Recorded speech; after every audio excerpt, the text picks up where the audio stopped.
The gang marks its territory with graffiti in the 17-square-block target area. The city wants to shut down the violence with an unusual injunction, stopping gang members from associating with each other. There are an estimated 300 18th Street gang members in the target area. 18 have been singled out in the injunction request. Only 4 have an attorney.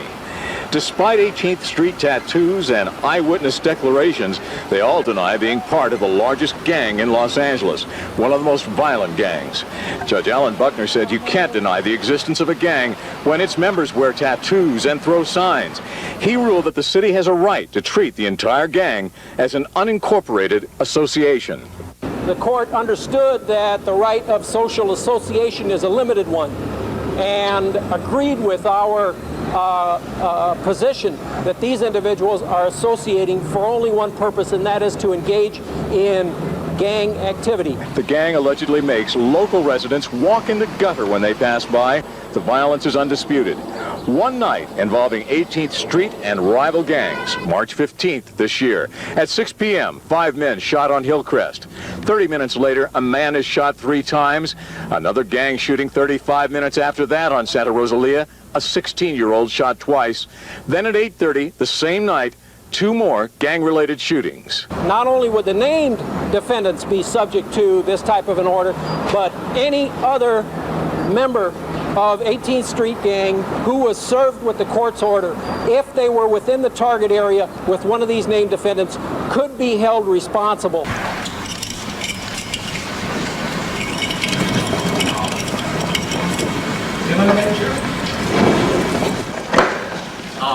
Yeah, they're in judgment. You guys aren't supposed to be filming down the hallways, okay? Only a second.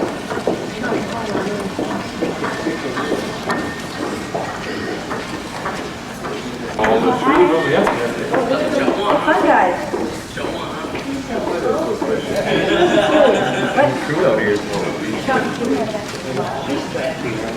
Oh, yeah, that makes sense. Take a picture of there. Take a picture of that.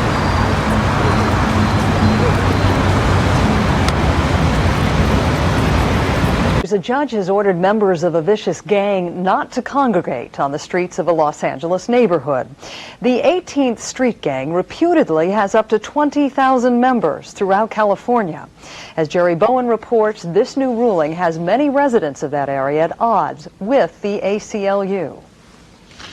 It was the worst of news for LA's 18th Street gang. It means that we can't hang around with our friends that we grew up with, you know. We all friends in the neighborhood, you know. Judge's order that bans 3 or more gang members from gathering in public anywhere in Jefferson Park, a working-class neighborhood terrorized by the gang and scarred by its signature, the number 18.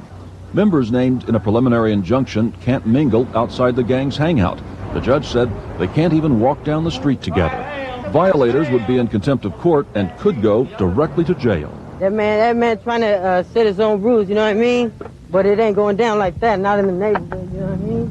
For years, residents of this area have put up with intimidation, rampant graffiti, even having their own cars stripped in their driveways. The injunction is aimed at stopping all that. Just in the corner, not too long ago, someone was either shot or stabbed. Then 1 block down, there was another person who, Lord knows what happened, but I knew something happened because there was some candles and flowers. Martha, afraid to show her face, says Jefferson Park is a tough place to live. Can you imagine it being safe? I don't think it's something that's, you know, it's ever going to happen. It could get better, but I don't think they're going to control it altogether.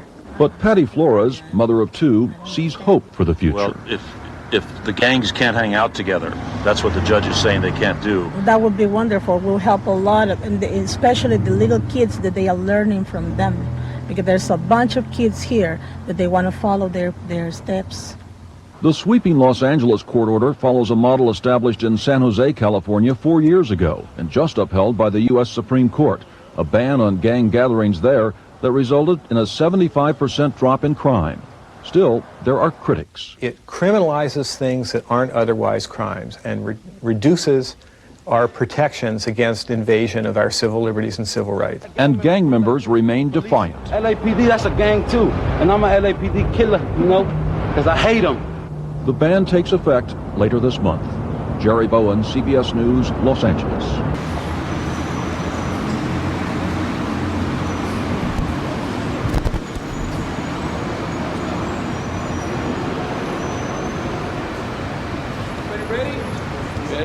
James Hahn, Los Angeles City Attorney. What just happened today in clear, simple terms? Today, Judge Buckner granted the City Attorney's request for preliminary injunction to be granted against these 19 members of the 18th Street Gang in our target area near Jefferson and Hauser, and authorized us to prepare the order that will be served. We're going to lodge that with the court on July 21st, and after that it will be served individually on the gang members, prohibiting them from harassing, intimidating people in the neighborhood, from gathering in public in groups of 2 or more. It's not only specific to the target area, but also to one specific location, Mr. Woody Moreno's properties, where he seems to almost be the den mother of the 18th Street Gang on that block. What does this mean for a new tool for the law enforcement? Is this a new tool now? Well, this is a tool. We first did an injunction like this in 1988 against the Playboy Gangster Crips in the West Los Angeles area, and it's a tool that's been utilized effectively by the District Attorney of Los Angeles County, the City Attorney of San Jose, and other attorneys throughout California. This is a tool. It's not a magic bullet. It's not going to solve the crime problem overnight, but it's going to allow the residents of this neighborhood a breather. They're going to be able to try and live their lives in a normal fashion, have some peace and quiet, not be afraid that their kids are playing out in the front yard or riding their bikes down the street. And this is going to give the residents their constitutional rights to come and go as they please, to associate with who they want to associate, to be able to invite friends, family, and relatives over to the house without fear of intimidation. It's going to allow those residents their constitutional right to speak out about the intimidation of the gang, to be able to call the police without fear of retribution. And I think that the gang's been put on notice that it's not going to be business as usual anymore. How much of a dent will this make in the gang problem, do you think, realistically?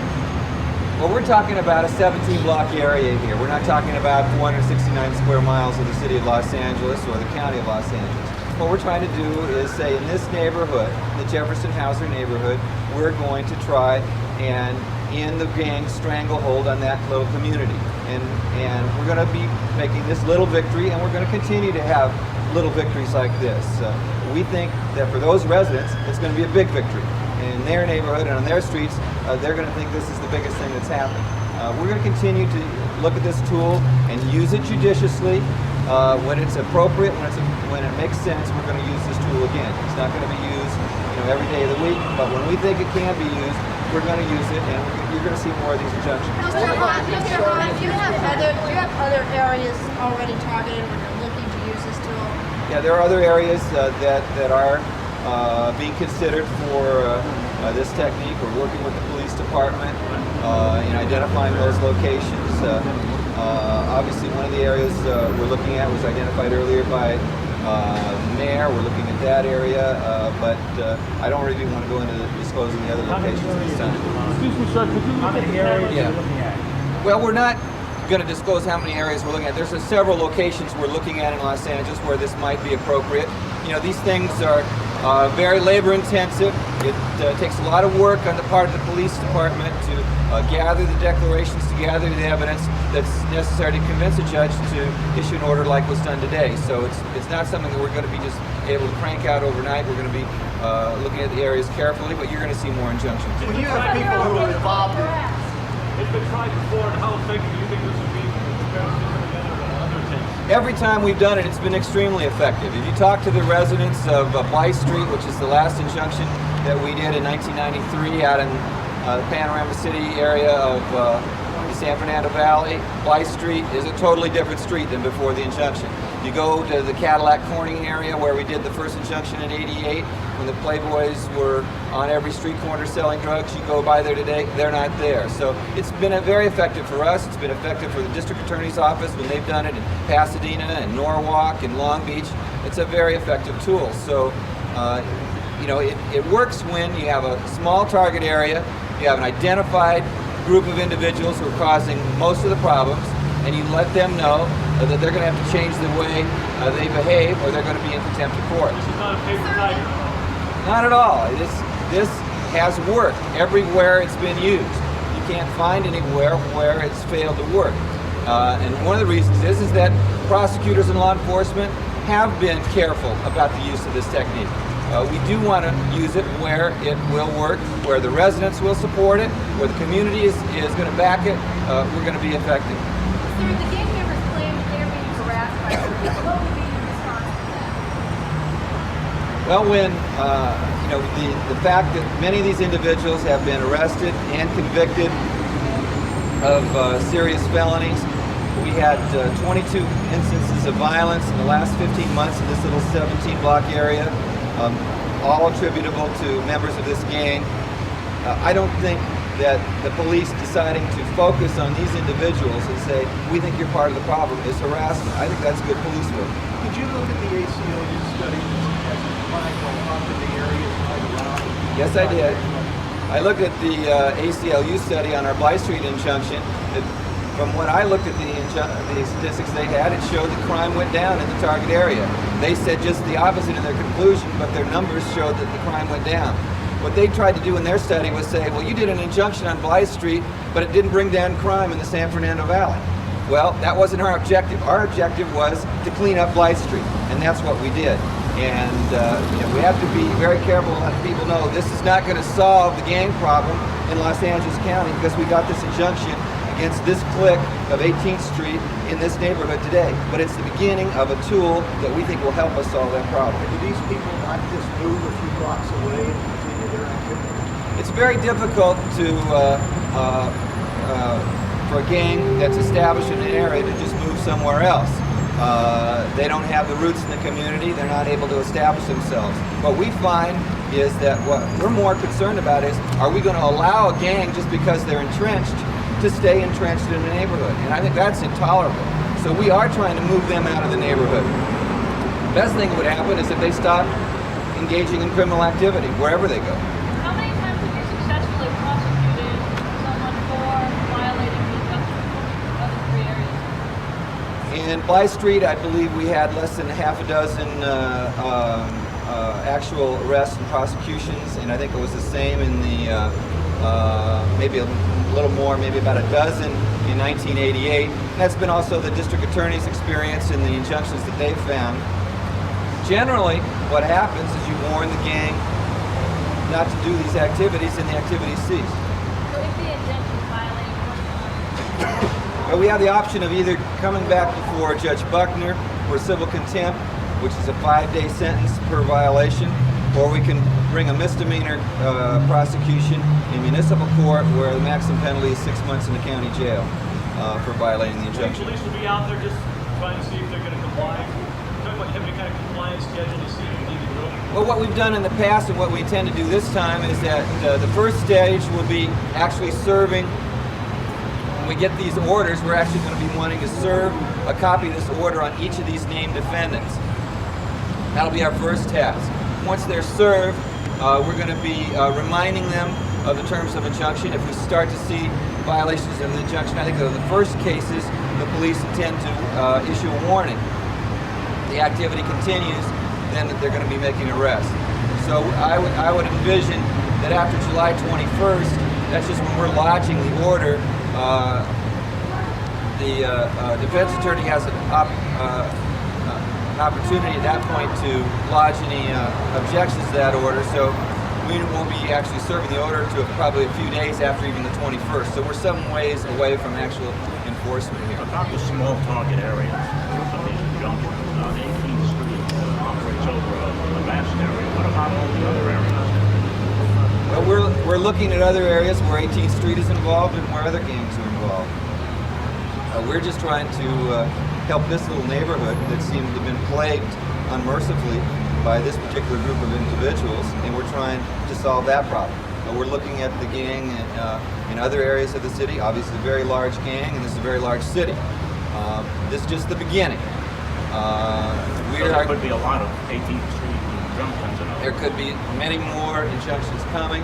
I don't know how many and how soon, but now that we have been validated by the Supreme Court of the state of California has upheld this technique, I think that the uncertainty over whether or not this is constitutional, whether or not this is legal, that's been removed. We now know that it's constitutional. We also know from experience that it works. And I think that our experience will help us do this on a much more regular basis. Pardon? I think it's a great victory for the community. I think the community ought to be very happy that the court is willing to say that they have a right to a normal life, that they have the right to peace and quiet, and that the gang doesn't have the right to intimidate, harass, and control that neighborhood. Thank you. Thank you, son.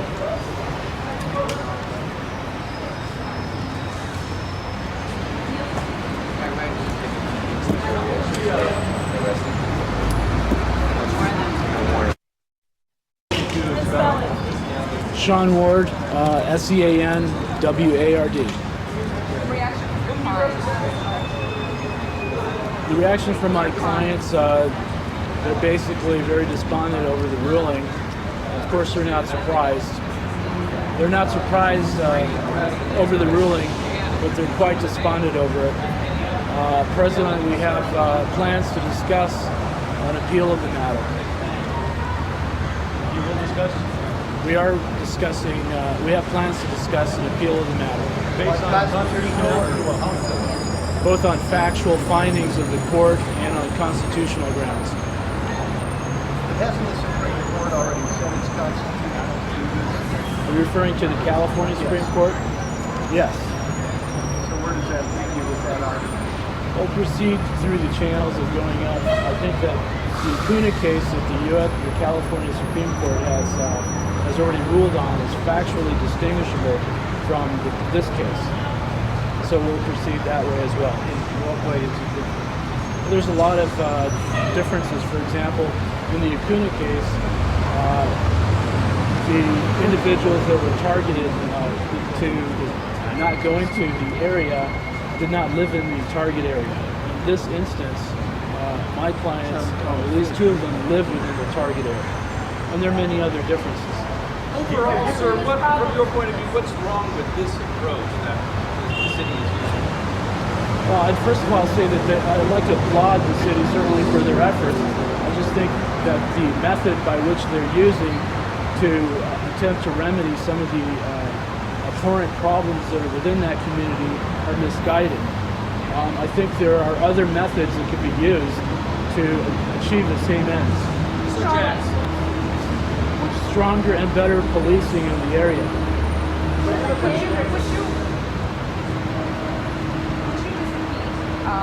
What's wrong with these type of rules? You look to the cameras for us. Apologies to radio, but you're looking away. You're not looking at the cameras. So what's wrong with these type of rules? Can you repeat your answer for us? Yes. I think the main problem with this particular ruling is that it infringes on the association of family members to congregate and to be with one another in a specific target area. But given the lifestyle and the way the homies usually hang in the neighborhood, are you going to see it's going to be a very easy possibility that they're going to get picked up no matter what, that there's no way around it, that they're going to get picked up? Well, I think that's the fear that my clients have, that because they had sometime in their youth obtained a tattoo, and because they're Latino, they're going to be picked up for that reason alone. Are your clients going to obey the injunction? That's my hope. And what? That's my hope. Khan referred to Ms. Moreno as the dead mother of the 18th Street gang. Yet he says he's not a gang member. He doesn't have tattoos. What's going on? I suppose if one is seen to be historically a gang member, one is always going to be seen to be a gang member. Guilt by association. I remember in college I took a course on Marxism, and for that semester I was a Marxist. I'm no longer a Marxist. I think people change and grow. My clients have done just that. They are no longer 18th Street gang members. And that's what they wanted me to tell you, and that's all I have to say. Thank you very much. Could you give us your name again? I'm sorry. Sean Ward. And are you a private attorney or? Yes, I am. Have they hired you? Have they hired you? Yes.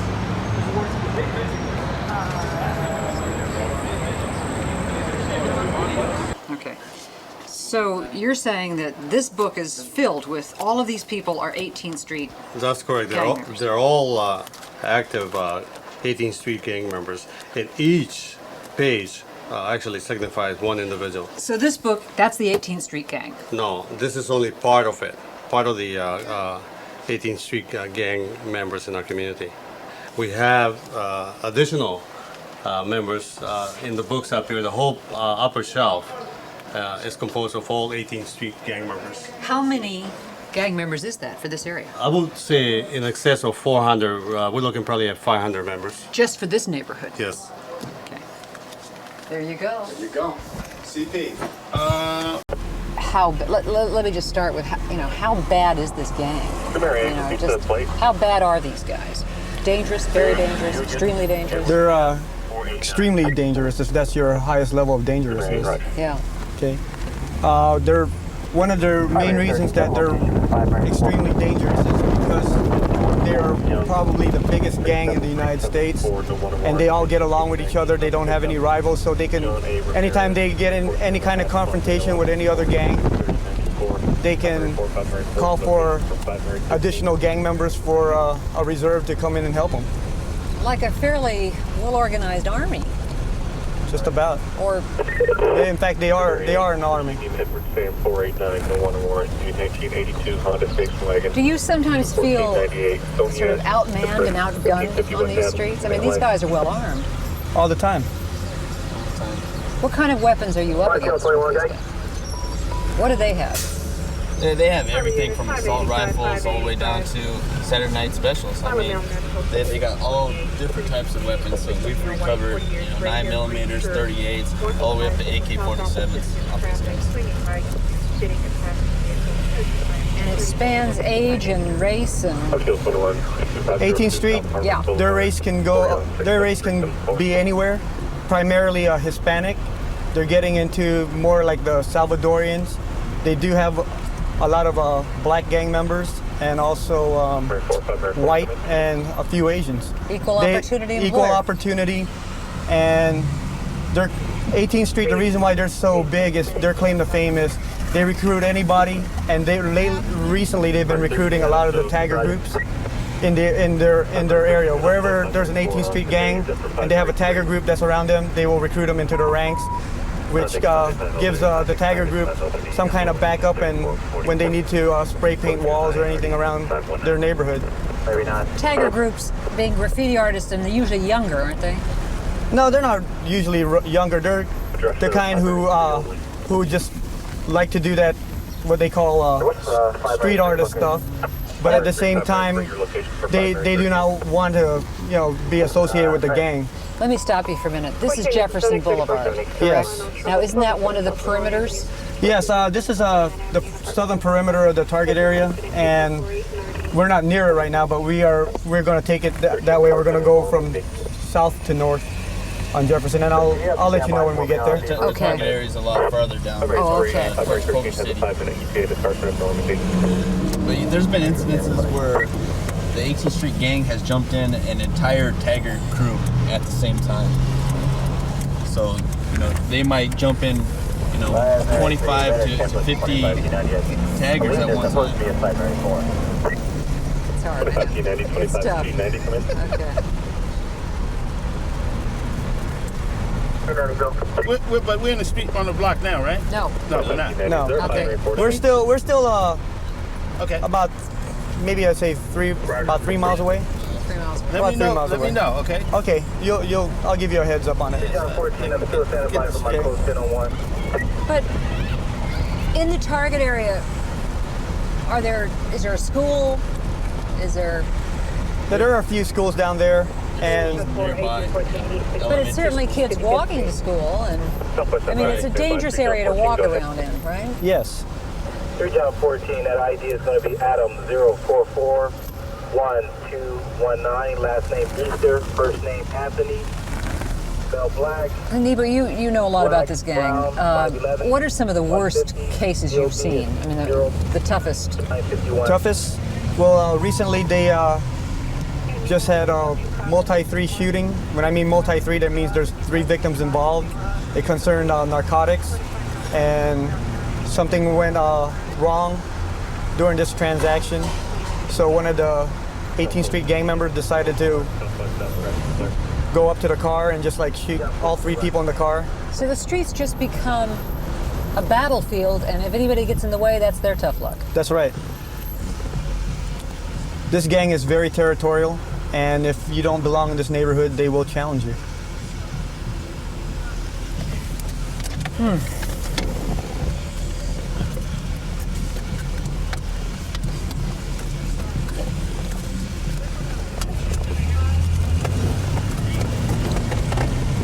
What kind of pressure is there on teenage guys who live in this area to join a gang? I mean, how tough is it not to join a gang? Might be the better question. It's really hard not to join the gang, because they do get the peer pressure, because if they don't join, then you're looking at getting beat up every day or getting harassed every day. Now, if you decide not to join, but you associate with them and hang out with them, they sometimes think that's okay too. But if you try to totally avoid it, then you will have some problems. What about people who want to get rid of these guys in their neighborhood? What options do they have? I mean, what would happen if they called the police for help? Well, the problem we were having with this neighborhood is they did not call the police. When I first worked this neighborhood, I was wondering why there was like less radio calls there in the city. And eventually we discovered that these neighbors only like to talk to the police when they are not seen by the gang members or seen by public talking to the police. Good example is a lot of times we stop gang members over there, and when we're done with them and we send them on their way, neighbors would come up to me and tell me, hey, these guys are a problem. These guys got guns, they hide guns over here, they sell cocaine here, but I don't want to get involved because they fear retaliation. And is that a real fear? Will it happen? Yes. When we try to do this gang suppression or crime suppression in the area, a lot of these gang members, they'll recognize our car or the police car, and they know that they have a possibility of making contact with the police. So what they would do is they'll run through the apartments and they'll knock on somebody's door, and they'll demand to be let inside the apartment. And these guys don't know who lives there, but they tell them if they don't open the door, we'll come back and kill you. So these guys, the people who live in the apartment, they open the door, let them in.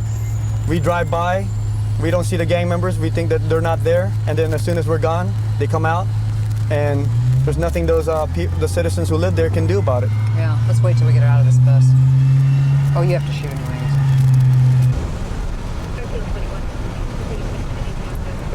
So if people are afraid to call for the police, what can you do, really? Just drive around and watch for trouble? Well, I try to go to me and my partner try to go to a lot of community meetings, and we try to convince these people that we're there for them. We try to encourage them to report the crime, and at the same time, we will tell them that they can call us at any time, and we will respond, and they don't have to identify themselves to us. Has it worked? Sometimes it does, sometimes it doesn't, because sometimes some of the cases require that the witness or the victim have to show up in court, and they're not going to do that, because if they testify in court, then they got the possibility of getting retaliation. I'm getting pretty good. I just said, that looks like an unmarked police car, and it was our car. Okay, we are now approaching the target area. Okay, this is La Brea. This is not the target area, but it is the main street to the target area. So this is definitely 18th Street gang territory. Actually, the whole time we've been driving on Jefferson, there's little pockets of them, but they do filter down here. This is what you call the Rancho Park clique down here, because there's the park. Dorsey High School is just south of me over here. Here to the left of me, behind these buildings, is Dorsey High School. Okay. Okay, this is La Brea. This is where we initially wanted the target area to start, but we moved in a few blocks from that because this is a busy thoroughfare. And you thought it would be better to keep it limited? It's keep it smaller for it's more control. Yeah, more control. We So can control it. You better. keep it small to have control. Right. Right. We don't want something that we can't handle, or it wouldn't be realistic to try to handle. So you don't see a day when there'd be an injunction over the whole Oh, district. we could expand it, and we're hoping to expand it. But right now, for what we from the beginning, we have to start small. It's always better to start small than increase the size. And have you seen a difference? Yes, great difference. Right now that the gang members aren't as active, and the graffiti has been taken off the walls, most of them. And when they do put up graffiti, it takes much longer. This street, Alsace right here. Alsace is the beginning right here. This is the eastern border of the target area. Yeah, 14 Connect, you have the MV auto status on 2 Zebra Mary Union 069. I see a lot of graffiti. Okay, these are more Tagger graffitis right here. Okay, you know the difference. Right, Tagger's graffiti is more round and circular, like that one. Gang member graffiti are more block letters. So, okay. This is going to be the main location for the target area where I'm going to be making my letter. Okay. On the corner of Blackwater and Cloverdale here. Okay. The next street to the west is okay. actually... This is the center. This is the center, or what I would say, the safe haven, safe haven and staging area for this gang. This apartment building right here that has the for rent sign now. Okay, just take it. Oh my God! Oh, this is what you want. Just stop for graffiti that's been painted again. Okay, this is the focal point or the focus point of this injunction.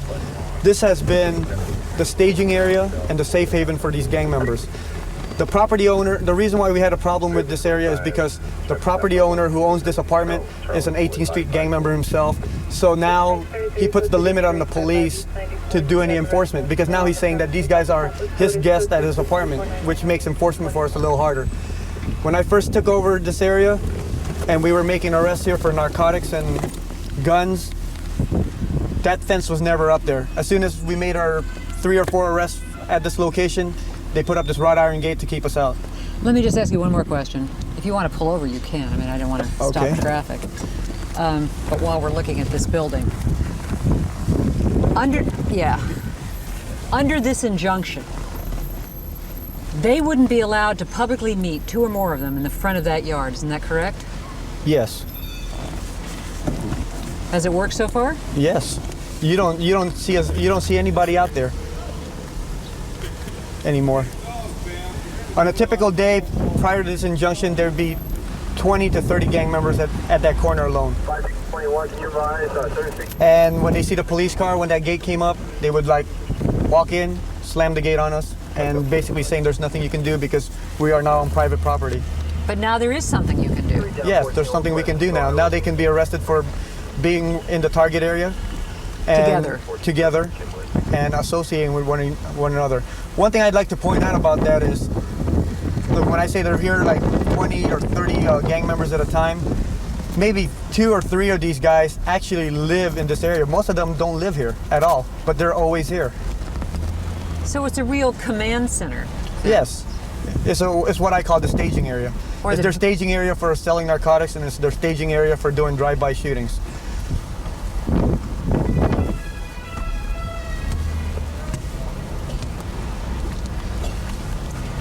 Before this injunction, you would always see gang members riding up and down, looking out for the police, standing around here for no reason, just loitering. But now I don't see anybody. Much. Because this injunction has been taking a good effect on it.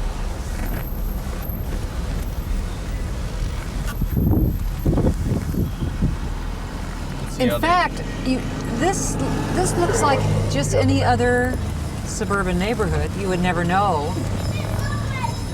Some very nice, neat houses, nice people watering their lawns.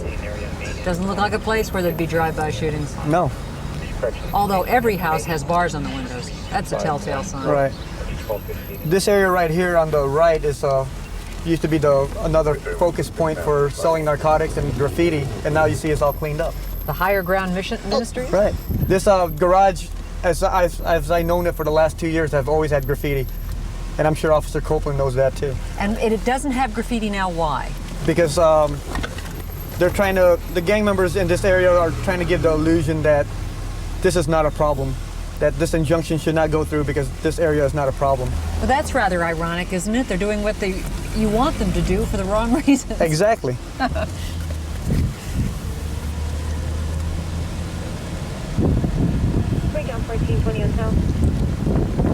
Like I said, for the last 2 years, it's always had graffiti on these walls. Any white wall in this area is a target of graffiti. You still see a few, signs there that says like 18th Street, but it's becoming less and less. And my basic theory on the guys who do the graffiti now are the really, really young kids who don't understand what this injunction is and they still want to be part of the gang. But later on, these older gang members will eventually tell them to stop. Is Adams the northern boundary? Yeah. Actually, West Haven is. Well, yeah, West Haven and Hauser, which we're on, is actually the boundary to the west. There's some graffiti there. Did you want to see it? Sure. Okay. Yeah. If it's any like 18th Street, Right. There's a good one right there. Yeah. This is gear. Oh, I'm sorry. You're the law. Yeah, but there's a lot of people behind us. Okay. So what you got there is it's the WS for West Side, and you got 18, so it's West Side 18th Street, and their names there is what we call roll call. You got Danger, Speed, which is short for Speedy, Bullet, and down below that is Little Lokes, and that's the particular clique that those gang members are in. Do you know all of them? Yes. Yes. As a matter of fact, two monikers on that wall are on that injunction. Okay. Which ones? It'd be Danger and Bullet. Danger and Bullet. Danger and Bullet, both Right. on the injunction. Okay.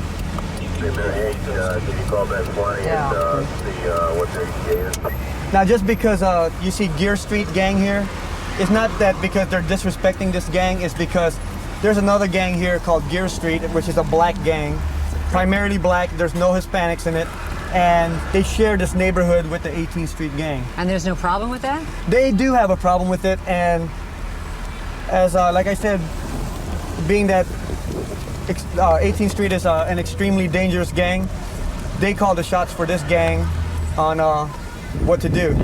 Basically saying that 18th Street will sell narcotics on the corner, Gear Street will sell narcotics mid-block, which if you're in the business of narcotics, the corners are the best areas to get because that's where the cars pass by.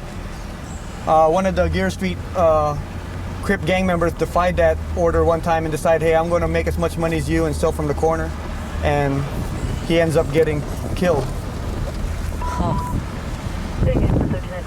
So the reason that this is a racially mixed group is because the bottom line is about making money, and that's what they're all interested in, the same goal. It's all about making money, and it's all about having respect, having a larger rank in your gang by just recruiting in mass. So 18 over here. Okay, where? Where is it? Oh yeah, right there. That's where they attempted to write up 18, but it looks like they probably got stopped. It says Crips there. Right. That's like I said, they share with the Gear Street gang. Yeah. They all cover this area. Part of the reason that Gear gets along with the 18th Street is they all grew up in this neighborhood as well. They went to school together, and they have to learn how to, survive in the neighborhood together. This next house up here, and I'm going to let you pull up a little bit, has real heavy-duty barbed wire around it. Right. This used to be a problem area problem location for narcotics, and the problem was when the police would come here, the gang members would jump over that fence to get away, and eventually these people become sick of having, gang members running through their yard or hiding from the police.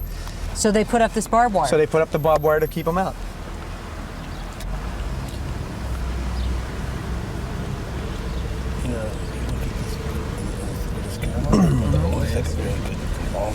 I know. Sure it does. No, that's what always is stunning to people who don't live in Los Angeles, is that the dangerous neighborhoods in LA look so nice. Okay. They don't look like the South Bronx. So, but I guess the giveaway is when you see all the bars on the window. By the way, West Haven here is the northern part of the target area. Okay, so we didn't take it all the way to Adams, and we kept it from West Haven all the way to Jefferson. And Alsace all the way to Hauser, which was the other street that we were up.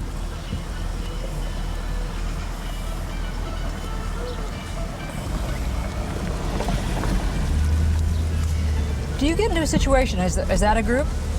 No. What's that? Up ahead? No, these are just No. regular guys. These are regular guys. Do you ever get into a situation where you are suspicious, or do you know all these people so well you don't need to be suspicious of everyone? Yeah, me and my partner have worked this area for 2 years. We know everybody here. We know their family. I mean, we know them better than we know our families. We're out here all the time.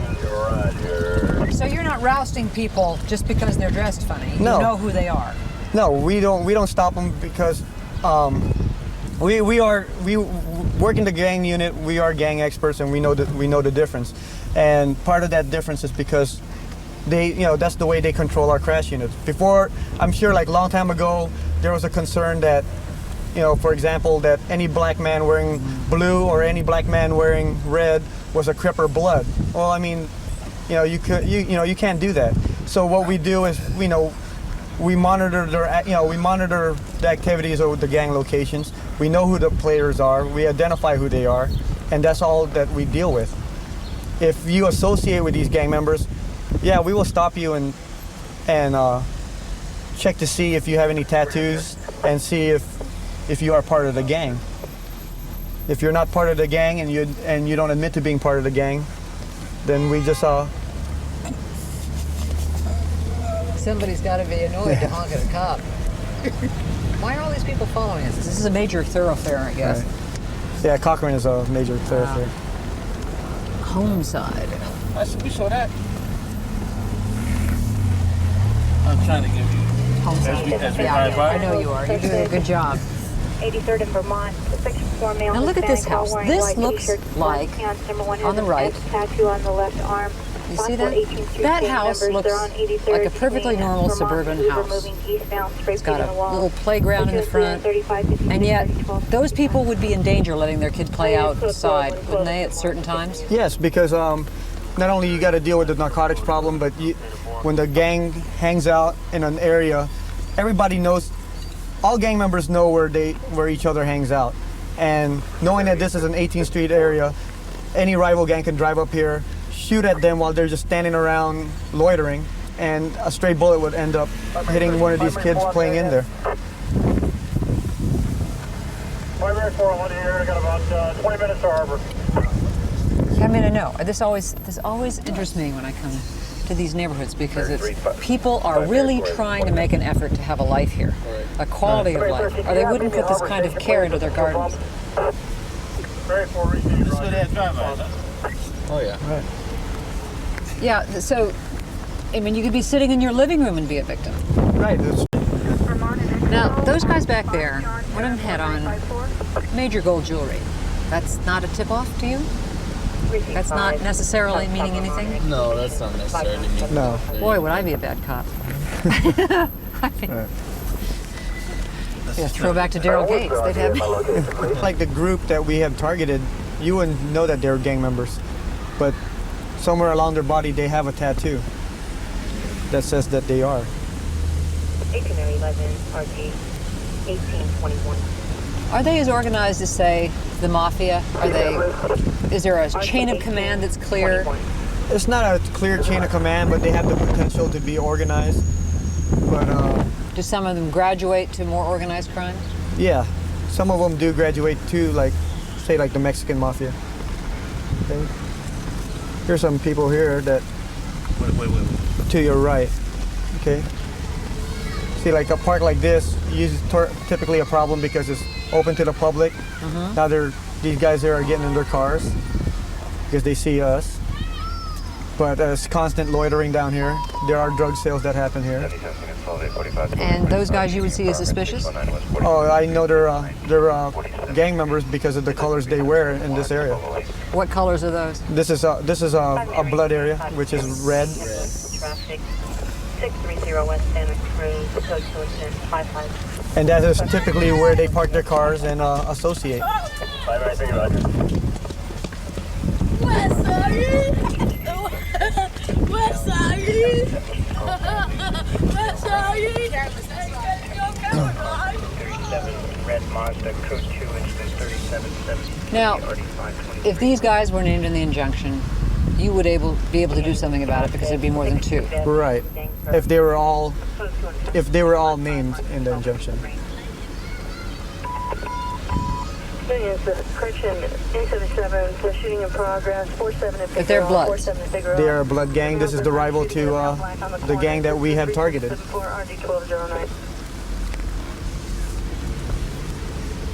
As a crash unit, do you also deal with them?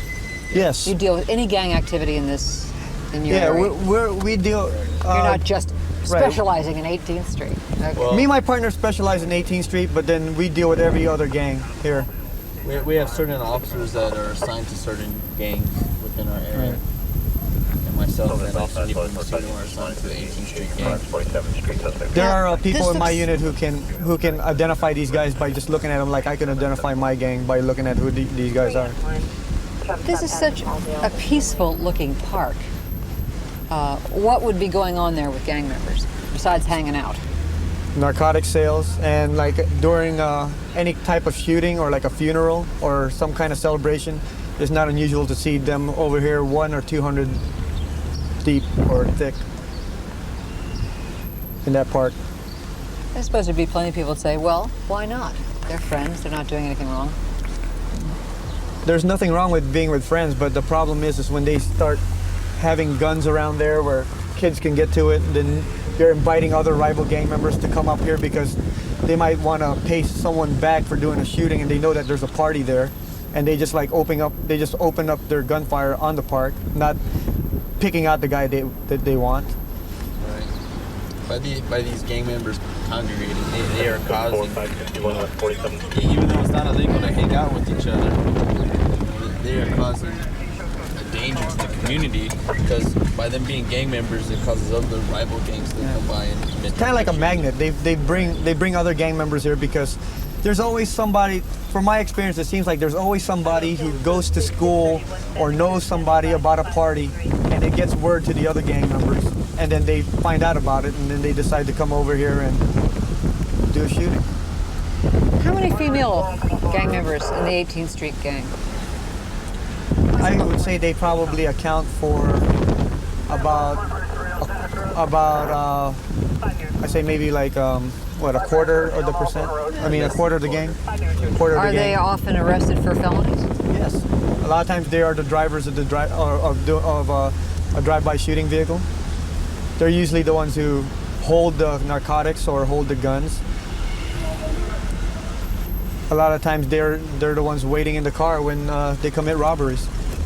And a lot of times they are the ones who relay the information about, hey, our rival gang is having a party over here because I have a girlfriend in school who told me that she's going out with one of them. And that's how they relay that information.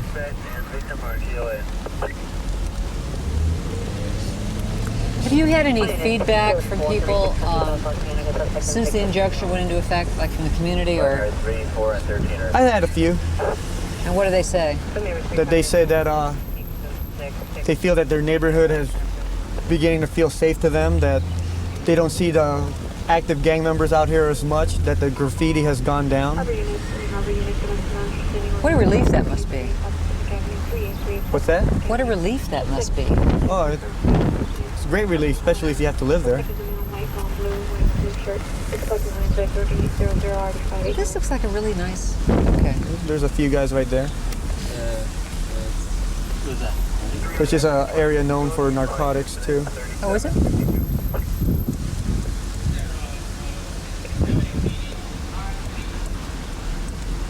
Okay. 381, code 6 Charles, indicated, verify your location. And typically, you know, something like that where these guys are hanging out, there's nothing we can really do about it except tell them to go away. Can you really tell them to go away? They're not doing anything wrong. Well, you know, if somebody complains about it, we can tell them, hey, if you don't live here, people are complaining about you, but it kind of really makes it hard for us to do any kind of enforcement on it. But the injunction makes it easier. The injunction makes it much easier because a citizen calls and says, hey, there's gang members out here and they're either dealing drugs or doing something. Whether we find the drugs or the narcotics or not, they can go to jail. If they're named in the injunction. If they're named in the injunction. Yeah. There's some of their graffiti right here to our That's their graffiti right there. That's 18th Street? That's there. But you see that they are crossed out. You see where they have 18th Street and the K? Oh, right. 18 and the K. The K means killers. So they're 18th Street killers. You got West Side, EPS, West Side Black Peace Stories. And up there you see jungles. That's what the gang members call this particular area. They call it the jungles. And you got the C, which is crossed out. That means they're crossing out Crips. They're crossing out 18, and they're putting a K, so they're Crip and 18 killers. All right. What do you mean, who would they be? It's a different gang than the 18s and the Crips? Yeah. Right. Just about any Crip gang they will kill, and anybody in 18th Street. Because they're bloods. They don't get along with Crips, and they don't get along with 18th Street. Right. So they might get along with other Hispanic gangs, but if you're an 18th Streeter, you're definitely going to get killed. So they wouldn't come into this neighborhood probably, the 18th Street people? No, they wouldn't. Matter of fact, the problem we had is a lot of the 18th Streeters used to go to Dorsey High School. And Any area you want to comment on southwest frequency?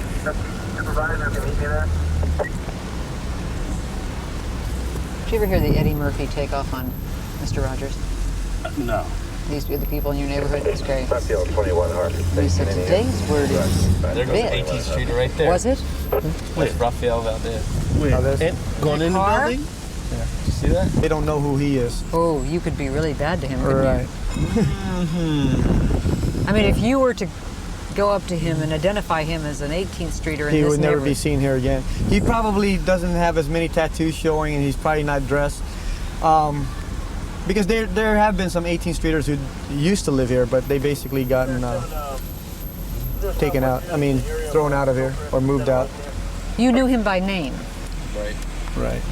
Even though there are like 400 in those files back at the office. We have as much contact with him as we have with anybody else in the target area.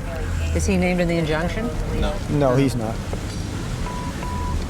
Any harbor, domestic violence restraining order on file, Eastern. It is. That's a real surprise. And like I said, you know, when we drive around, we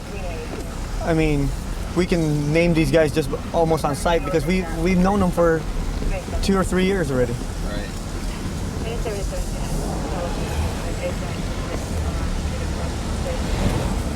A lot of times when we stop these guys, we're not stopping them to detain them. A lot of times I'll come up and I'll just talk to these guys, and they'll talk to us back. You know, I've even had gang members, call us over because they just want to talk. Right. So, we have contact with them all the time, and it's not all because it's something involved criminally. You know, they get used to us, and we end up, getting used to these guys, and sometimes they just want to talk to us. I'm going to show you another neighborhood where the same gang hangs out, and I'll show you the difference with like the graffiti and all that stuff. Okay. Do you ever actually get out of the car? Yeah, we get out of the car. Not with you guys. No, I mean, should you? I mean, we would want to shoot that from a wide, not close up, but. We were told just show you around. Oh, really? Well, unless you want to chase after us and stuff, that's fine. Yeah. Anything you might do. Like the LAPD show, you're running with the camera, jumping over fences. Right. Reality television. I love those. They call them cop reality shows. It's like, once you introduce the camera, folks, it ain't reality. It's maybe close, but not the real thing. 14 in Hoover. Purchase 2011 Ramblin Avenue. Then a vehicle in the middle of the street. Delay flight possible towards the north coast of Jump Street before stop with it. I can tell that you're coming.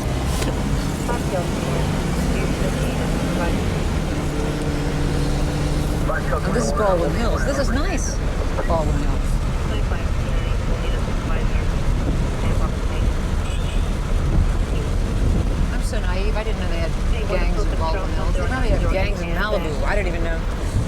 You know, some of the kids from Malibu come down here to be gang members. Really? Yeah, they're like wannabes. Kind of like weekend warriors, you know, like they can go home and say, hey, I'm in a gang, I'm in a street gang, then brag to their friends.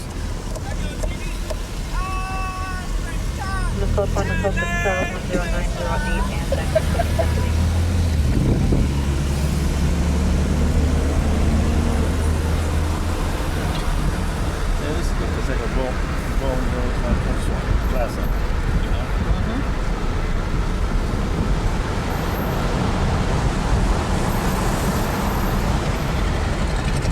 People on the East Coast.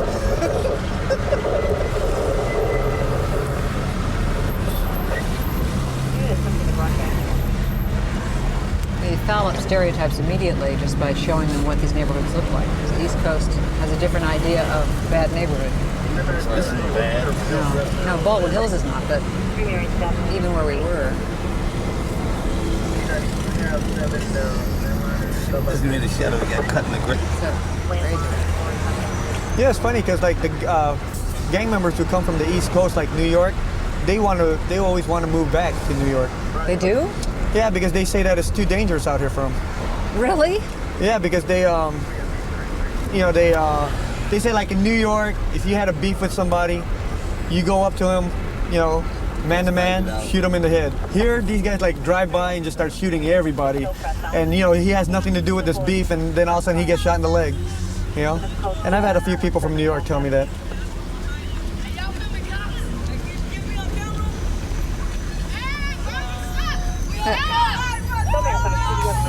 You told me signs, right?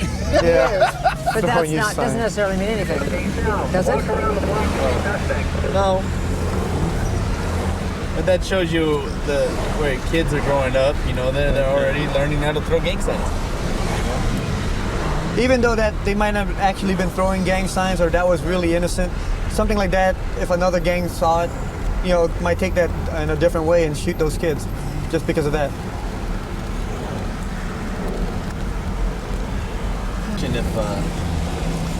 If a camera crew came out with us and we wanted to, you know, film gang members, they'd all run out to the car and everybody be there throwing their signs and everything. They love to throw the attention in front of the camera. So, you know, they'd get a bunch of gang members out there and it'd be no problem. But, you know, now that this injunction's in place, they all hide. Yeah. I'm just still surprised by that. I don't get why these tough guys, these bad guys, would be so scared of a civil lawsuit that just says you can't congregate. It's a strange thing to me. They could still be arrested for it. But where does that fear come from, I wonder? It's just that they want to keep making money and they don't want to go to jail and waste time? I think part of the fear is the unknown. They don't know what an injunction entails. Plus, it's like you're specifically being targeted. You know, it's not just like, you know, they see their name on it's that just paper. you're named on it. It's like out of, you know, everyone in the 18th Street gang, you're the one who got picked. And that's a little scarier. And that's a little scary. That's kind of like putting out like the FBI's like 10 most wanted list to them.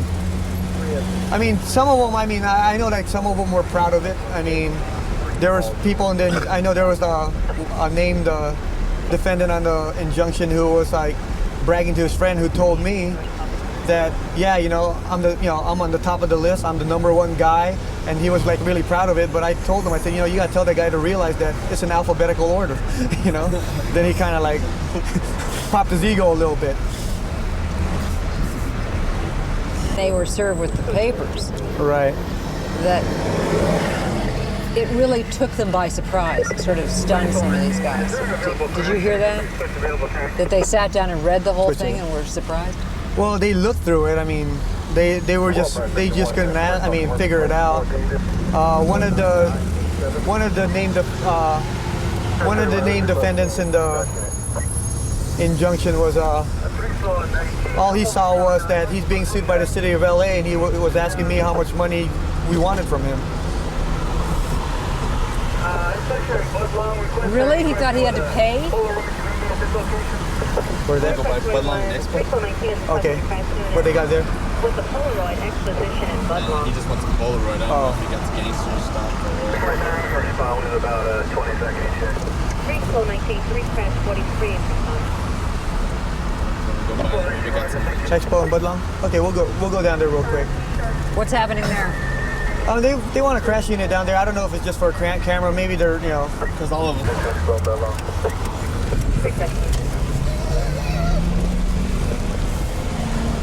But you're going to put it down.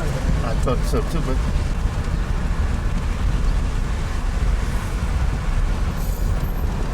oh, big dip.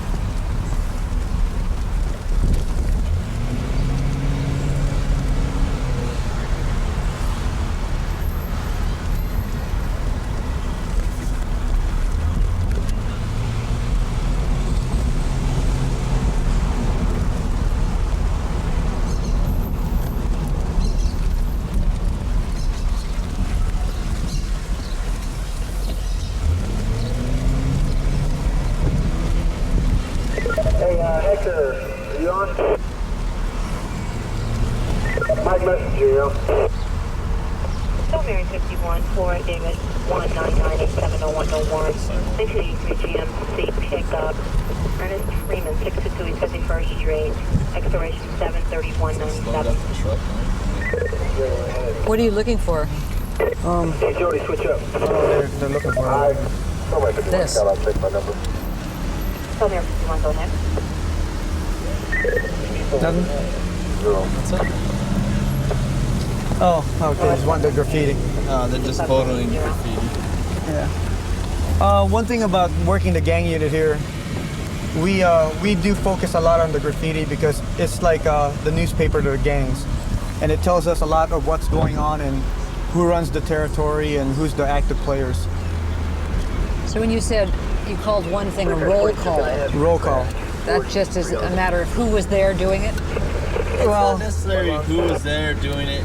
It might be usually who's ever writing it, their name's usually first. But what it is no. They'll write their friend's name up there, or they might write who's there. No, I didn't copy. What's that? They want you back at Expo and Budlong. 6-20-56 Tuckyville. Bring them. Roger. A lot of times they'll just write up there some of their real close friends in the game. Usually it's the most active players in the neighborhood, or people who you call like done work for the neighborhood. You have to call that dumb on one level. It's like an advertisement to the police. Here's who we are, and here's what we're doing. It's almost like a dare. Right.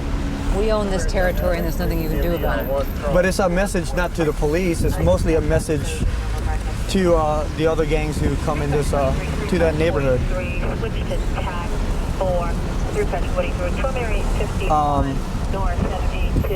I mean, like you say, a lot of times it is a good way for us to see that kind of advertisement, because sometimes they will say that they will, like if we make a major arrest in the area, you will see writing on the wall that says like 187 the police, which means murder the police.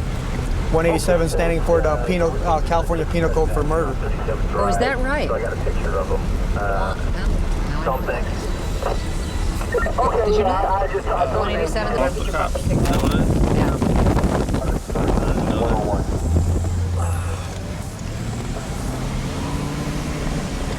Summer 51, Figure 101st, we're David 19987. What do you guys want? Roger, I'm down. Let me see what these guys want real quick. The crash going guys. down? What the WS is. Can we? Would it catch them? What does this tell you? Right. What the WS is in front, that's for West Side, and the FTB, that's for Fruittown Brim, which is a local blood gang that we have here. And over here you got the CK, and the C's crossed out because the C stands for Crip.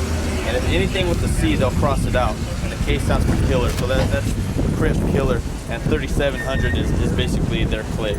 So that tells you what? That tells me who's writing this. They didn't put up their name on it. They're letting me know that they're blood gang members, and since they're blood, they represent themselves with the color red. So that's why it's in red. So what it tells me, you know, they're just throwing up their gang name, what clique they're from, and they're saying that they're disrespecting. Hey, hold up to that van. So, message to the Crips. Basically, it's a message to the Crips that this is a blood territory. I'm sorry. I just think you know that, you know, when you talk about like kids that we stop all the time, this is like one of the youngest juveniles here. This is about the third time I saw him in the station within the last... You got a kid doing this? Yeah. Was involved with other things before, and he was brought to the station, and then a couple days ago, I saw him at the station for another charge, and now he's doing this. Okay. How old is he, do you think? I forgot how old he is. He's about like 13 or 14, and he's basically a blood gang member. When I first met him, he totally denied it, and the way I picked up on that he was a blood gang member is like the way they cross out the C's. They will never use that in their vocabulary. That's why I said, hey, when you get older, you'll get sent to county jail. He would say, I don't care about going to bounty jail. Go bounty, because they use the B word for everything. If they say cigarette, they'll say biggerette, you know. So if they say city, they say biddy. They always cross out that C word. So he's been. So what will happen to him now? He's going to be arrested for misdemeanor vandalism. And talk about it, man. Get back, John. It's not good for us street. Go back.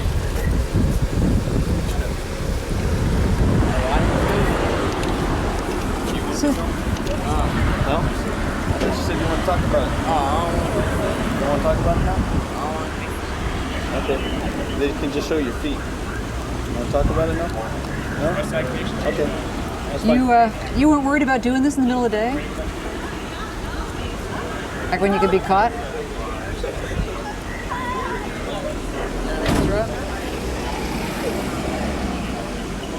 And it just seems kind of daring to do it in the middle of the day when cops could find you.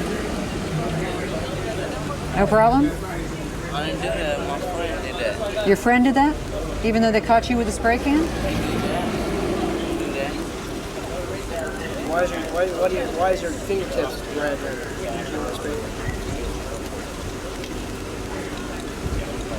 Oh, yeah, so I was grabbing hands. Huh?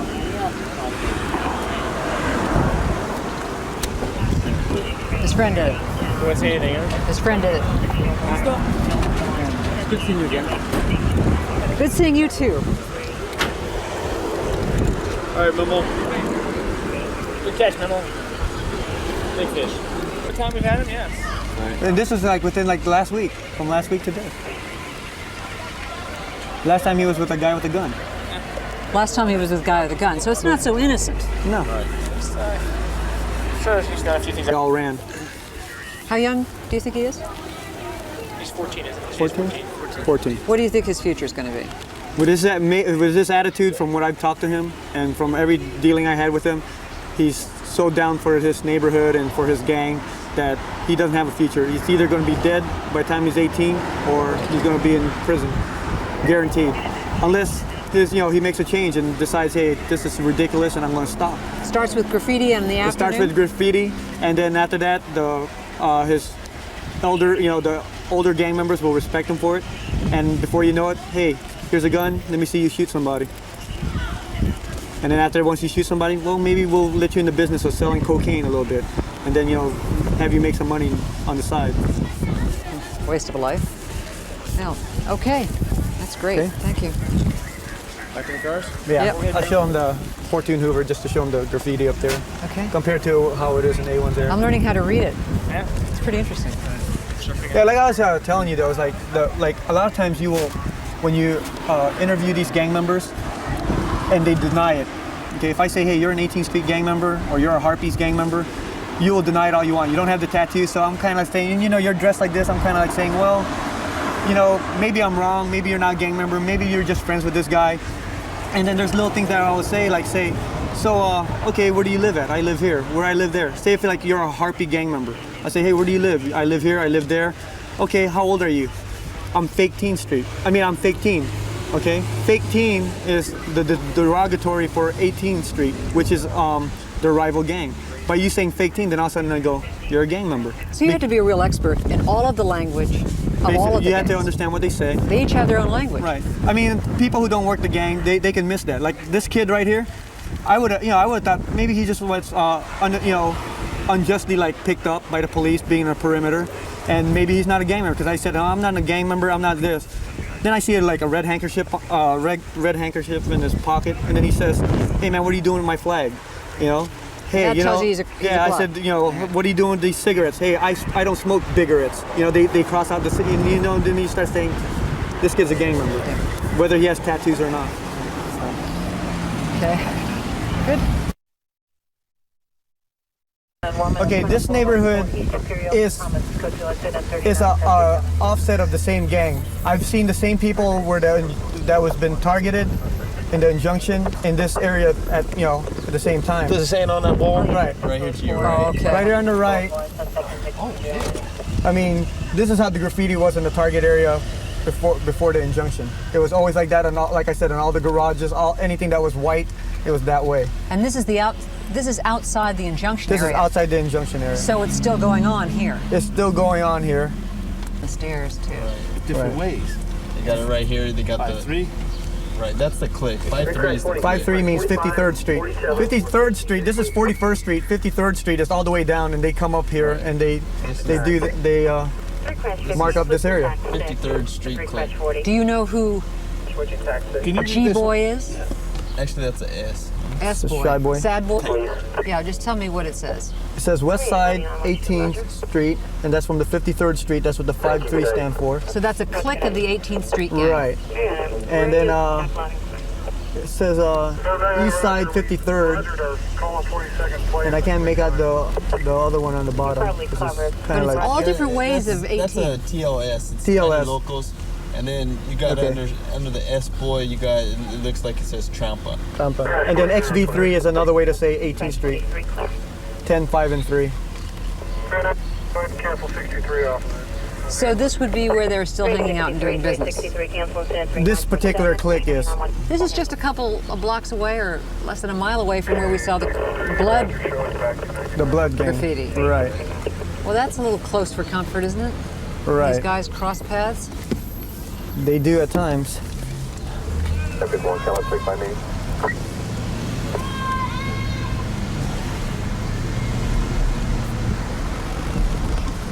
Go American 1, go ahead. See, these neighborhoods here could be the same way as the target area. They could be improved. So do you think that this is a neighborhood that would be right for an injunction? In other words, that could be helped by one? Right. This is the way the target area used to look. Lots of graffiti. Lots of graffiti. Boarded up windows. Mary 51, Regina, Lockridge, Charles, 2750280. License status, nothing are revoked. See, then you go down we were at 41st Street. This is 42nd Street. And there's more of it. And you see it here. XV3, which means 18th Street. 18 written on big letters, 5-3. Same guys. S-Boy and So the same guys did this, do you think? Well, their names are on it. I wouldn't say it might be the same. It might be a different guy. I would say it's the top guy, the Lil C. Usually it's the guy on the top of the roll call that usually does it. Kind of give himself that credit. AKT 23, 20-minute ETA as of 17:17. 2031, did you receive a hot shot?